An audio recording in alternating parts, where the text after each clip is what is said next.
Pierre Nadeau travaille pour Québec Loisirs depuis une bonne quinzaine d'années, je pense. Et nous avons eu jusqu'à présent d'excellents résultats avec toutes les opérations de marketing direct qu'il a pu réaliser pour nous.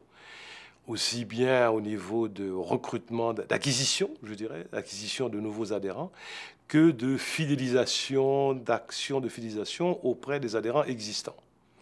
C'est ce qui m'a amené à lui demander de préparer un projet sur l'image de marque et le branding de Québec Loisirs pour les futures années. Ce que j'ai découvert d'abord, c'est que je ne m'attendais pas à ce qu'il me propose un processus de réalisation de cette étude de branding aussi poussé et aussi complexe.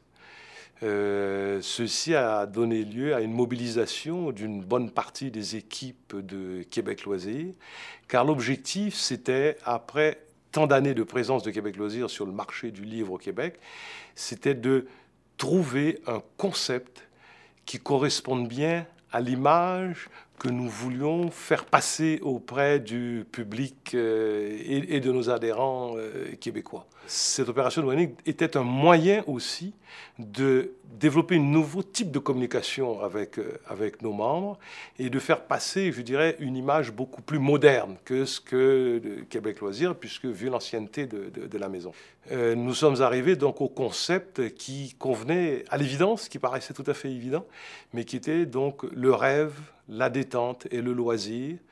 Et j'ai trouvé que c'était exactement ce qui convenait à Québec Loisirs. Et les outils utilisés par l'équipe de Pierre Nadeau nous ont permis de bien cibler exactement ce à quoi, vers quoi on devrait tendre pour communiquer auprès de nos adhérents.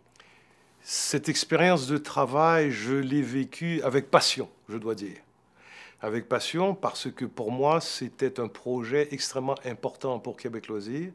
Et les outils que l'équipe de Pierre Nadeau a apportés pour pouvoir réaliser cette étude de branding m'ont conforté et m'ont ouvert, en plus de ça, vers des horizons que je sous-estimais, je veux dire, en quelque sorte. D'autre part, cet investissement, comme je disais tout à l'heure, a permis aussi de conforter notre membership, de garder un peu plus longtemps nos adhérents. La preuve en est, c'est que nous sommes en 2009 et ce branding est toujours utilisé et je pense que on n'aurait pas pu mieux trouver pour Québec Loisirs une définition de branding comme on l'a fait les années passées.